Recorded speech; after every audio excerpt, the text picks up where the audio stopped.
Fala pessoal, sejam bem-vindos a mais um Dólar News, o nosso quadro semanal onde eu trago atualização para vocês da Bolsa Americana, economia, dólar, né, tudo que vocês têm que saber. E a gente já vai começar a falar um pouquinho do dólar, depois eu vou falar de novidades do Nubank, né, que ele fez uma aquisição nova, inteligência artificial da Amazon, várias outras novidades, principalmente do resultado da Nike, que veio péssimo e fez a ação despencar 20% no único dia. E antes de a gente começar falando do dólar, eu queria lembrar vocês do nosso evento agora, dia 9 de julho, tá chegando, do lançamento do Dólar Pro, que vai ser o nosso novo treinamento para análise fundamentalista e valuation focado no exterior. Então, se você quer saber encontrar o preço-alvo das ações, né, saber como que eu faço isso, quais cálculos você tem que fazer para encontrar o melhor preço para aquele ativo, como que você analisa as empresas de uma forma mais profissional, vamos dizer assim, para que você consiga encontrar boas oportunidades, você precisa participar desse evento dia 9. Eu vou deixar um QR Code aqui, até um link na descrição. O evento ele é gratuito e aí vocês vão poder aprender bastante coisa por lá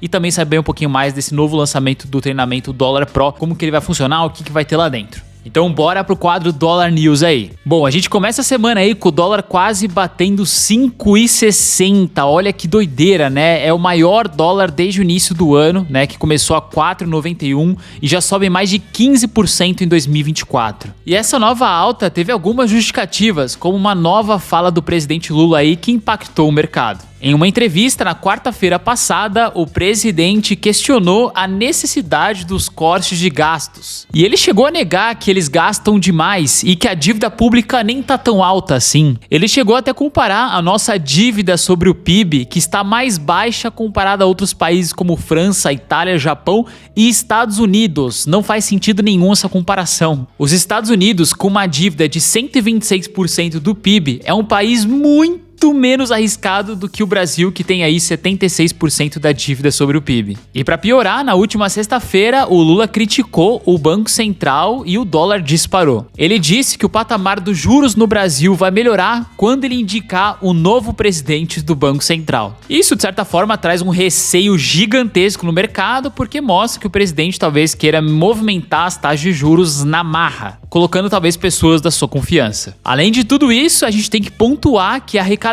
federal está no recorde no 6º mês consecutivo. Só em maio foram arrecadados mais de 203 bilhões de reais, principalmente com as novas leis de tributação sobre investimento do exterior e também dos combustíveis. E mesmo com essas receitas recorde, o governo conseguiu declarar um déficit, ou seja, um prejuízo aí de 61 bilhões de reais em maio. O que, por incrível que pareça, também é um recorde. E todos esses motivos fizeram que o dólar chegasse a quase 5,60 nessas últimas semanas. Agora, já falando do desempenho da Bolsa Americana, na última semana a gente conseguiu ver aí que ele ficou basicamente no 0 a 0, né, em menos 0,31%, mas no ano ainda sobe acima dos 15% o S&P 500. Já olhando o Nasdaq 100, né, que é as 100 maiores empresas de tecnologia, nos últimos 5 dias subiu 0,18% e no ano aí sobe mais de 18, quase 19% de valorização. E aí, já que estamos falando dos Estados Unidos, vamos comentar brevemente sobre o debate presidencial que a gente teve recentemente. Na última quinta-feira, a gente teve o primeiro debate das eleições presidenciais dos Estados Unidos, que vão acontecer em novembro de 2024. O atual presidente dos Estados Unidos, o Joe Biden, ficou cara a cara com o ex-presidente Donald Trump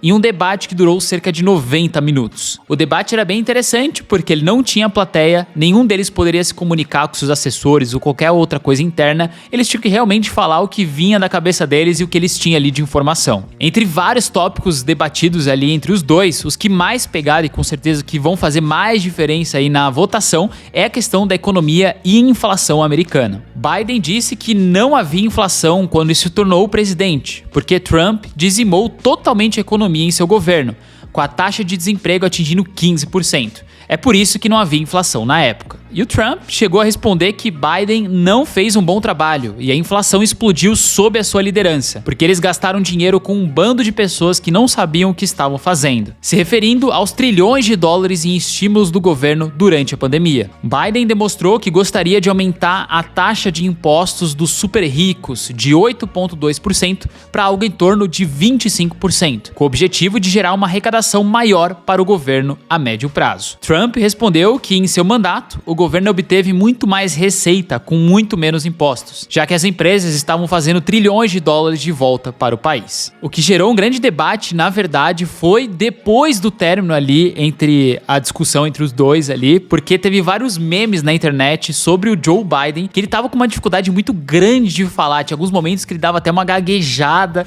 ele sentia, né, realmente parece que a idade tá batendo na porta dele ali, e muita gente tem se questionado se ele vai conseguir, de certa forma, ser novamente o presidente dos Estados Unidos com essa cabeça que agora tá um pouco mais lenta. De acordo com o próprio Partido Democrata de Joe Biden, o desempenho do atual presidente foi desastroso e doloroso, criando até mesmo a possibilidade de uma substituição de candidato antes das eleições. Então, só pra vocês saberem, dá sim ainda tempo de o Partido Democrata, né, que tá colocando o Joe Biden pra reeleição, pode fazer a substituição ali se tiver uma votação interna, tem todo um requisito ali a ser feito pra substituição de Joe Biden, ou até mesmo o Joe Biden sair de falar assim, ó, não quero mais, e aí vai colocar um novo candidato à frente. De acordo com os próprios eleitores, Biden deveria abandonar a candidatura pelo bem do país. E é doido a gente pensar isso, né, porque se o Biden continuar dessa forma demonstrando fraqueza na sua fala, né, um presidente dos Estados Unidos, isso pode impactar muito a votação e a eleição e fazer com que o Trump ganhe disparada. Até mesmo após o debate, né, eleitoral, o Trump ele disparou 10% nas pesquisas eleitorais, saindo de 53% para 63%, e Joe Biden caindo de 47% para 37%. Aproveita e já deixa para mim nos comentários qual que é a sua opinião sobre o debate, se você chegou a ver ali a dificuldade de Joe Biden na fala. Agora, já indo para outros dados dos Estados Unidos, vamos falar um pouquinho da inflação PCE. O índice PCE, que mede a inflação nos gastos de consumo pessoal, registrou queda em maio, demonstrando que a inflação permanece controlada nos Estados Unidos. Então a gente pode ver aqui que a inflação PCE ela caiu para os 2,6% e no mês anterior de abril ali estava em 2,7%. Esses dados alimentam o otimismo sobre um pouso suave ali na economia americana, muito desejado, né, pelos investidores, no qual a inflação esfria sem desencadear uma recessão e um aumento acentuado do desemprego. Esse índice é sempre visto de perto pelo Banco Central dos Estados Unidos, né, ou Fed em si, que pode se sentir muito mais confiante em reduzir os juros no segundo semestre desse ano. E se a gente olhar as expectativas de corte de juros, elas ainda estão para setembro, né, ou seja, dia 18 de setembro ali na reunião do Fed, com 58% das pessoas acreditando que os juros iria cair para 5,25%, ou seja, 0,25% de corte. Agora vamos trazer alguns dados importantes sobre a economia da Argentina. A Argentina entrou em recessão técnica no primeiro trimestre, junto com um aumento na taxa de desemprego. O que aconteceu é que a gente teve 2 trimestres consecutivos de retração no PIB da Argentina, né, caindo menos 2,5% e menos 2,5% também no segundo tri. E quando isso acontece, é dado como recessão técnica, né, 2 trimestres de PIBs negativos consecutivos. Por outro lado, também a taxa de desemprego aumentou bastante na Argentina, né, disparando aí para 7,7% agora em 2024. Esse foi o primeiro trimestre completo sob o mandato do presidente Javier Milei, que está buscando colocar as finanças do país em ordem após anos de déficit fiscais. Os cortes de gastos que estão sendo colocados lá na Argentina, que são muito necessários para a recuperação, estão afetando algumas obras de infraestrutura ali que o governo tinha e estão tendo uma perda de emprego gigantesca ali por conta dessa infraestrutura que está deixando um pouco de lado para cortar os gastos mesmo. E desde que assumiu o cargo, o Milei ele defende que o remédio fiscal duro é necessário para que a economia comece a dar a volta por cima. E eu concordo 100%, né?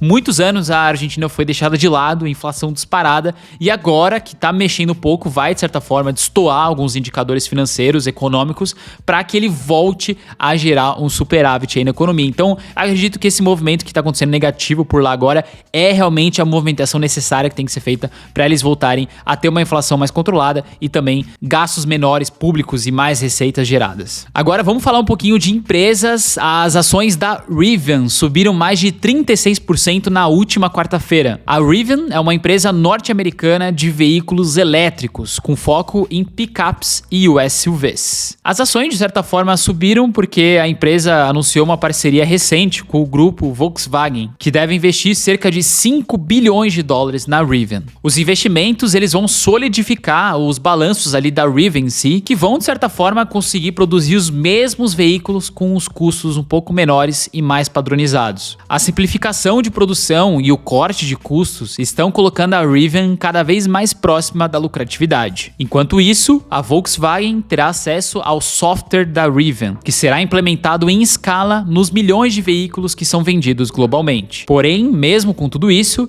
os analistas dizem que, embora isso seja um voto de confiança na Rivian, eles acham que faz pouco para mudar os problemas operacionais da empresa. Mas claramente, a Volkswagen vê valor em obter acesso ao software da Rivian. De fato, essa parceria é muito interessante, né? A Rivian já foi uma empresa que teve um investimento muito forte da Amazon ali para gerar aquelas vans elétricas da Amazon para entrega.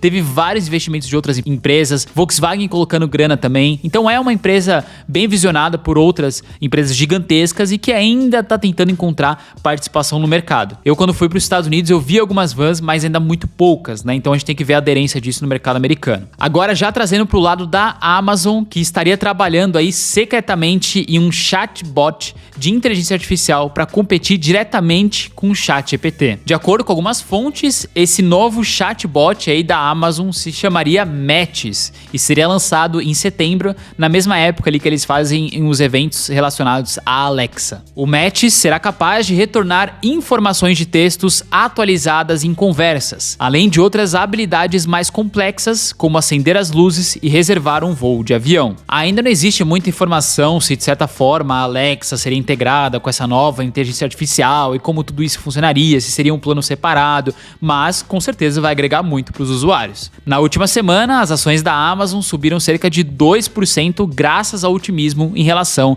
a essa possível AI. Com isso, a Amazon se tornou a quinta maior empresa do mundo, sendo a quinta empresa dos Estados Unidos a atingir a marca de 2 trilhões de dólares em valor de mercado. Agora, uma outra notícia interessante é que o Nubank ele chegou a fazer uma nova aquisição. O Nubank anunciou a aquisição da Hyperplane para acelerar a sua estratégia de inteligência artificial. A Hyperplane permite que instituições financeiras eles treinem ali modelos para processar dados e retornar milhões de informações diferentes aos clientes, que podem ajudar nas tomadas de decisões. A plataforma da empresa serve como um hub central, que oferece modelos que podem ser treinados para diferentes áreas, como risco, cobranças e marketing. Ou seja, o Nubank vai treinar uma inteligência artificial própria, que vai retornar informações sobre os investimentos dos clientes, por exemplo. Importante pontuar que essa é a primeira aquisição do Nubank após o seu IPO em 2021. Se a gente for olhar as ações do Nubank aqui, elas já sobem 58% no ano de 2024. E aqui, desde seu IPO, ela sobe 8%, né? Porque ela começou a ser negociada muito alta, né? A um preço ali de 11 dólares, caiu bastante para 4 dólares, 3 dólares e disparou novamente com os bons resultados que ela veio apresentando. E já falando em resultados, vamos falar um pouquinho aqui do resultado da Nike, que saiu na semana passada e foi decepcionante para o mercado, fez ela cair aí mais de 20% num dia só e assustou muitos investidores, principalmente aqueles que gostam de dividendos, ativos mais consolidados. E o que aconteceu de fato foi o seguinte, ela apresentou um resultado aqui negativo, então a receita caiu 1,7%, né, comparado trimestre a trimestre, que não é uma queda muito forte, mas de certa forma a Nike ela sempre vinha trazendo aí crescimentos de receita consecutivos e vir com uma queda é algo decepcionante. Teve um crescimento aí no lucro por ação de 47% e um aumento também nos dividendos. Só que essa queda aqui na receita deu uma decepcionada nos investidores. De certa forma, essa queda na receita aqui da Nike já era um pouco esperada, isso porque os gastos americanos eles estão um pouco mais voltados para o que traz comida para a mesa e não o que é gasto discricionário, né? Aquele gasto ali que a pessoa, quando sobra um dinheirinho, ela vai lá e compra. Então a Nike está sofrendo com esse movimento e de certa forma ela vai voltar em algum momento que os americanos começarem a gastar com outras coisas. E se a gente olhar a ação da Nike aqui, ela chegou a cair 22% nos últimos 5 dias, principalmente depois da divulgação dos resultados e também perspectivas para 2024 e 2025 um pouco menores do que era esperado, isso fez cair bastante, né? No ano cai 30% e se a gente olhar nos últimos 5 anos cai 13%. Isso aqui é sem reinvestir os dividendos, tá? Porque o Google não mostra reinvestindo os dividendos, então provavelmente está mais alto do que isso, né? Não tá tão negativo assim, vamos dizer. Pode ser uma excelente oportunidade aí para quem é investidor de longo prazo e gosta da Nike. Então, já aproveitando, me diz aqui embaixo nos comentários o que você acha da Nike, se você acha que é uma oportunidade ou se acha que, de certa forma, ela tá indo pro fracasso de verdade. E lembrando vocês de se inscreverem no evento de lançamento do Dólar Pro. Eu vou deixar o QR Code aqui em cima e também o link na descrição. O evento ele é gratuito, lá a gente vai ter vários conteúdos sobre análises, valuation e também no finalzinho vai ter o lançamento do Dólar Pro para vocês saberem quanto que ele vai custar, como como que vai funcionar e se isso vai ser interessante para você ou não. A gente se vê no próximo Dólar News. Valeu, até mais!